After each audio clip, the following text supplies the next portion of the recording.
ناظرین، ویسے تو تمام کانٹیننٹس کو چاروں طرف سے گھیر کر رکھنے والا صرف ایک ہی اوشن ہے، لیکن ہم نے اپنی آسانی کے لیے ان کو الگ الگ نام دے رکھے ہیں۔ یہ اوشن 4 الگ الگ ریجنز میں ڈیوائیڈڈ ہے: اٹلانٹک، انڈین، آرکٹک اور پیسیفک اوشن۔ ہم باقی 3 اوشنز کو ہٹا کر صرف اس اوشن کی بات کرنے جا رہے ہیں جس کو پیسیفک اوشن کہا جاتا ہے۔ پیسیفک اکیلا ہی اتنا بڑا ہے کہ اگر پیرو اور چلی کے درمیان اوشن کے باٹم تک جا کر ایک سوراخ کیا جائے اور اس سوراخ کو آر پار کر کے سیدھا ارتھ کے اپوزٹ سائیڈ سے نکالا جائے تو آپ کو یہ بات جان کر حیرت ہوگی کہ اتنا سب کچھ کرنے کے باوجود بھی آپ ویتنام اور تائیوان کے قریب پیسیفک اوشن سے ہی نکلیں گے۔ ارتھ کے کسی بھی ایک اسپاٹ کے ٹھیک اپوزٹ سائیڈ والے اسپاٹ کو اینٹی پوڈ کہا جاتا ہے۔ پیسیفک اوشن اتنا بڑا ہے کہ اس کے خود کے کئی اینٹی پوڈز موجود ہیں، لیکن یہ اس کا پیمانہ جاننے کی صرف ایک شروعات ہے۔ ہماری ارتھ کا پورا ایک گول چکر یعنی ارتھ کا سرکمفرنس 40,000 کلومیٹرز بنتا ہے، یعنی اگر کسی ایک پوائنٹ سے ہوائی جہاز فلائی کرے تو پورے 40,000 کلومیٹر کا ڈسٹینس کور کرنے کے بعد جہاز واپس اسی جگہ پہنچ جائے گا جہاں سے اس نے ٹیک آف کیا تھا۔ پیسیفک اوشن میں کئی ایریاز ایسے ہیں جن کے درمیان کا ٹوٹل ڈسٹینس پورے ارتھ کے سرکمفرنس کا 50% ہے۔ جی ہاں، لگ بھگ پورے 20,000 کلومیٹرز۔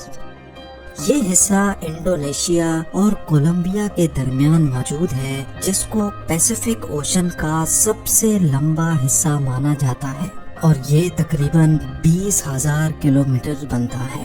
ریسرچ کے دوران مجھے بھی یہ جان کر حیرت ہوئی کہ انڈونیشیا اور کولمبیا کے درمیان پیسیفک اوشن کے اس حصے میں ہمارا پورا چاند فٹ آ سکتا ہے۔ صرف ایک نہیں بلکہ لائن سے پورے 5 چاند، اور اس کے باوجود بھی اس میں کافی جگہ خالی بچ جائے گی۔ پیسیفک اوشن کی میسیونیس کا اندازہ آپ اس بات سے لگا لیں کہ ہم اس پورے اوشن کو ایک ساتھ دیکھ بھی نہیں سکتے۔ کسی شپ میں سوار ہو کر پیسیفک اوشن کے سائز کا اندازہ لگانا تو ایک امپاسبل ٹاسک ہے، کیونکہ ہماری آنکھیں ارتھ کے ہورائزن کو دیکھ رہی ہوتی ہیں، اور یہ ہورائزن کرو ہو جاتا ہے، اسی وجہ سے ہم زیادہ دور نہیں دیکھ سکتے۔ یہی ریزن ہے کہ سمندر میں دور دور تک دیکھنے پر سمندر اور آسمان ایک دوسرے سے ملے ہوئے لگتے ہیں۔ 6 فٹ لمبا انسان سمندر میں صرف 5 کلومیٹر دور تک دیکھ سکتا ہے۔ اگر اس کے بھی پار دیکھنا ہو تو کسی اونچی جگہ سے دیکھنا ضروری ہو جاتا ہے۔ اگر سمندر کے اوپر کسی ہوائی جہاز میں ماؤنٹ ایوریسٹ جتنی اونچائی سے بھی دیکھا جائے تو ہمیں پیسیفک اوشن صرف 370 کلومیٹر دور تک ہی نظر آ سکے گا، یعنی صرف اتنا دور جتنی یہ لائن آپ دیکھ رہے ہیں۔ یہ تو ہوئی صرف ہوائی جہاز سے دیکھنے کی بات۔ پیسیفک اوشن کو ہم 400 کلومیٹر دور آسمان میں گردش کرتے انٹرنیشنل اسپیس اسٹیشن سے بھی ایک ساتھ نہیں دیکھ سکتے۔ ایک اندازے کے لیے گوگل ارتھ کا رخ کرتے ہیں۔ یہ ہے پیسیفک اوشن میں موجود ایک آئی لینڈ جو بورا بورا کے نام سے فیمس ہے۔ یہ وہ ہائٹ ہے جہاں سے نارملی ڈرون کیمرہ دیکھ سکتا ہے۔ زوم آؤٹ کر کے اب ہم 10 کلومیٹر کی اس ہائٹ تک پہنچ چکے ہیں جہاں سے نارمل کمرشل ایئر پلین میں بیٹھ کر دیکھا جا سکتا ہے۔ مزید زوم آؤٹ کیا جائے تو 400 کلومیٹر کی ہائٹ پر اب ہم انٹرنیشنل اسپیس اسٹیشن کی اونچائی سے پیسیفک اوشن کو دیکھ رہے ہیں، لیکن ابھی بھی ہمیں پورا پیسیفک ایک ساتھ نظر نہیں آ پا رہا۔ مزید زوم آؤٹ کر کے اب ہم 10,000 ٹائمز اور اوپر چلے جاتے ہیں۔ یہ وہ فائنل پوائنٹ ہے جہاں تک گوگل ارتھ زوم آؤٹ کرنے کا آپشن دیتا ہے، اور یہاں پہنچ کر ہم نے نوٹس کیا کہ ارتھ سے 63,000 کلومیٹر دور جا کر بھی ہمیں 95% پیسیفک اوشن نظر آ رہا ہے، جبکہ صرف 5% حصہ ہمیں زمین کا دکھ رہا ہے۔ نمبرز کی بات کی جائے تو Pacific ocean 16.5 crore square kilometres کے ایریا پر پھیلا ہوا ہے۔ یہ ایریا اتنا جائنٹ ہے کہ اس میں پورا نارتھ امریکہ، ساؤتھ امریکہ، یورپ، افریقہ، ایشیا، آسٹریلیا، انٹارکٹیکا اور گرین لینڈ بھی فٹ آ سکتا ہے۔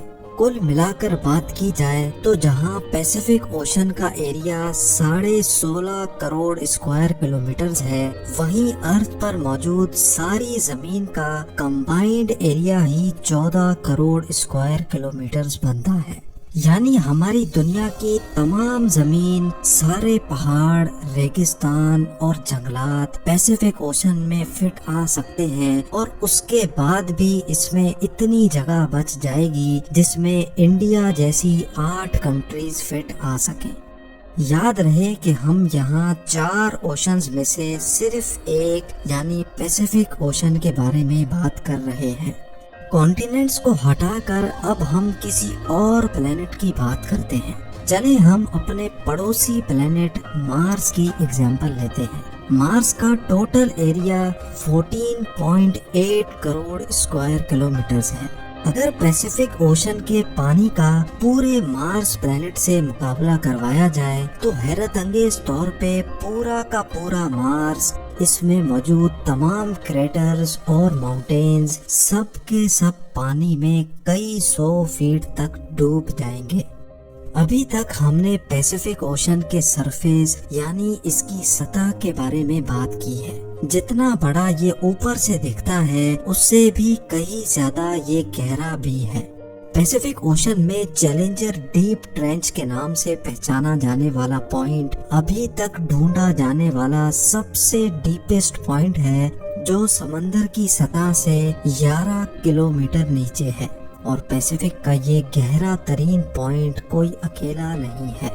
پیسیفک اوشن میں ڈھونڈے جانے والے 3 ٹرینچ اور بھی ہیں جن کی گہرائی 10 کلومیٹر سے بھی زیادہ ہے۔ ان کو ہم ٹونگا ٹرینچ، فلپین ٹرینچ اور کورل کمچاٹکا ٹرینچ کے نام سے جانتے ہیں۔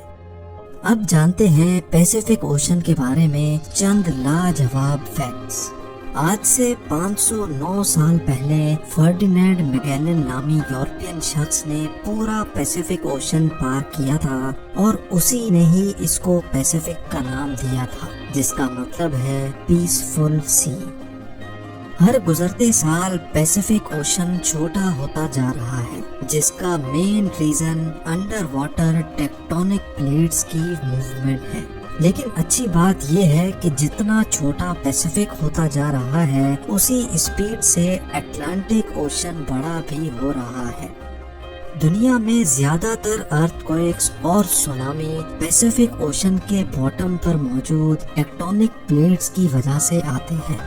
پوری دنیا میں سب سے زیادہ ایکٹیو والکینوز پیسیفک اوشن کے باٹم میں ہی پائے جاتے ہیں۔ قریب 75,000 سے بھی زیادہ والکینوز پیسیفک اوشن کے اندر موجود ہیں، اور ان میں سے سب سے بڑا والکینو نیوزی لینڈ کے قریب ہیور سی ماؤنٹ کے نام سے جانا جاتا ہے۔